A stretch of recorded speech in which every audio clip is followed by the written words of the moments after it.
जय श्री कृष्णा, राधे राधे। तो फ्रेंड्स, कैसे हैं आप सब? आई होप बाल गोपाल की कृपा से सभी स्वस्थ और मस्त होंगे। तो फ्रेंड्स, दिव्य ज्ञान सागर चैनल में आप सभी का बहुत बहुत स्वागत है। तो फ्रेंड्स, आज मेरा गला कुछ थोड़ा सा बैठा हुआ है। तो कहानी बहुत ही रोचक और प्रेरणादायक कहानी है, आंख नम कर देने वाली कहानी है। अगर आप सभी को कहानी पसंद आए तो प्लीज चैनल को सब्सक्राइब जरूर कीजिएगा। तो फ्रेंड्स, कहानी कुछ इस तरीके से है। एक गांव था जहाँ एक परिवार रहता था। उनको एक ही बेटा था। बेटा पढ़ने में बहुत ही होशियार था।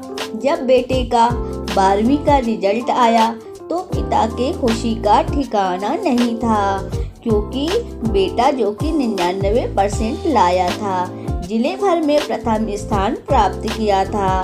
जब पिता और बेटे घर आए तब माँ रसोई में खाना बना रही थी। पिता ने बोला, अजी सुनते हो, आज हमारा बेटा हमारा सर गर्व से ऊंचा कर दिया। माँ दौड़ी दौड़ी आई। पिता ने अपनी बीवी को रिजल्ट दिया तो लड़के ने माँ के हाथ से रिजल्ट छीन लिया। क्या पिताजी, आप भी एक अनपढ़ को रिजल्ट दिखा रहे हो? माँ को इन सब का मतलब क्या मालूम? काला अक्षर भैंस बराबर।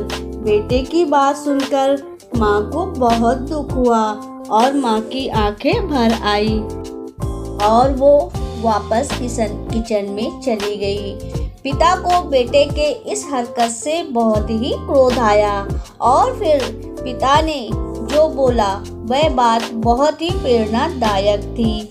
पिता ने बोला, बेटा, जब तू माँ के पेट में आया था उस समय माँ को बहुत ही तकलीफ थी और बहुत ही दिक्कतें हो रही थी। डॉक्टर ने बोला, माँ या बच्चा किसी एक में ही आप बचा सकते हो। तब तुम्हारी माँ ने क्या बोला, अपनी जिंदगी तो मैं जी ली हूँ, अब मेरे बेटे को ही बचाए, क्योंकि वह अनपढ़ थी ना।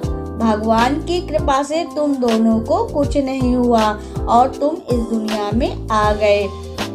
जब तुम बचपन में अक्सर बीमार पड़ जाते थे तो रात रात भर जागकर माँ तुम्हारा ध्यान देती थी। तुम्हें खुद सूखे में सुलाती थी और खुद गीले में सोती थी, क्योंकि वो अनपढ़ थी ना। जब तुम स्कूल जाने लगे तब वह ठंड में सुबह उठकर तुम्हारा टिफिन, तुम्हारे जूते, तुम्हारे कपड़े तैयार करती थी, क्योंकि वो अनपढ़ थी। तुझे स्कूल लेने के लिए समय से पहले स्कूल पहुंच जाती थी और घंटों वहां खड़ी रहती थी, क्योंकि वो अनपढ़ थी और तेरे हर शौक को पूरा करने के लिए मुझसे लड़ती थी। कभी कभी मेरी डांट का भी शिकार हो जाती थी, क्योंकि वो अनपढ़ थी। जब तुम्हारा 10वीं और 12वीं का जो कि एग्ज़ाम चल रहा था तो तुम रात रात भर जागकर पढ़ाई कर रहे थे, तब वह भी रात रात भर तुम्हारे साथ जागती थी और तुम्हारे कभी दूध कभी कॉफ़ी इन सब चीज़ों का ध्यान देती थी, क्योंकि वो अनपढ़ थी। और तुम्हारे जो आज 99% जो तुम लेकर आए हो उसी अनपढ़ की वजह से ही लेकर आए हो। अपने जो कि तुम्हें अपने पढ़ाई पे बहुत गर्व है तो आज उसी अनपढ़ की वजह से ही है। तुमको इस सब का मतलब नहीं मालूम। उसने इस घर को और तुमको और मुझे जो भी सही तरीके से उसी ने चलाया है, उसी अनपढ़ ने ही आज इस घर को स्वर्ग बनाया है। और मुझे अपनी अनपढ़ बीवी पर बहुत ही नाज और गर्व है। तभी अपने पिता की बातें सुनकर के बेटे को बहुत ही दुख और शर्मिंदगी हुई। उसने माँ से तुरंत क्षमा मांगी कि माँ, मुझे मेरी गलती के लिए क्षमा कर दो, मुझसे बहुत बड़ी गलती हो गई। आप ही मेरी पहली डॉक्टर, पहली शिक्षक, पहली फैशन डिज़ाइनर और आप ही मेरी सबसे बड़ी प्रेरणादायक माँ हो। मुझे क्षमा कर दो। माँ तो माँ ही होती है। माँ इस बात को सुनकर बेटे को फ़ौरन क्षमा कर दी। तो जब जानते हैं कि माँ से बढ़कर इस दुनिया में कोई नहीं होता। माँ चाहे पागल हो, माँ चाहे अनपढ़ हो, माँ चाहे जैसी भी हो, माँ अपने बच्चों का ख्याल रखना नहीं छोड़ती।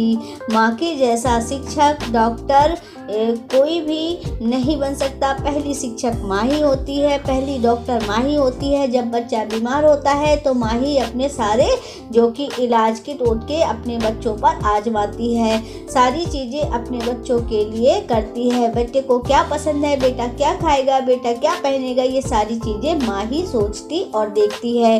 तो कभी भी अपनी माँ का दिल नहीं दुखाना चाहिए, हमेशा अपनी माँ का आदर और सम्मान करना चाहिए। माता पिता चाहे अनपढ़ हो, चाहे जो भी हो, माता पिता से बड़ा दर्जा इस दुनिया में किसी का नहीं हो सकता।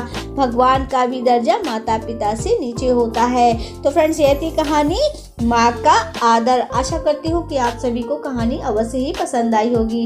अगर पसंद आई तो प्लीज़ चैनल को सब्सक्राइब जरूर कर दीजिएगा, लाइक कमेंट और शेयर भी कर दीजिएगा और हाँ, बेल आइकन जरूर प्रेस कीजिएगा, जिससे हमारे आने वाली हर वीडियो के नोटिफिकेशन आप तक पहुँचते रहें। अपना बहुत ख्याल रखिएगा। हम फिर से मिलेंगे एक नई वीडियो और एक नई जानकारी के साथ। तब तक के लिए जय श्री कृष्णा, राधे राधे।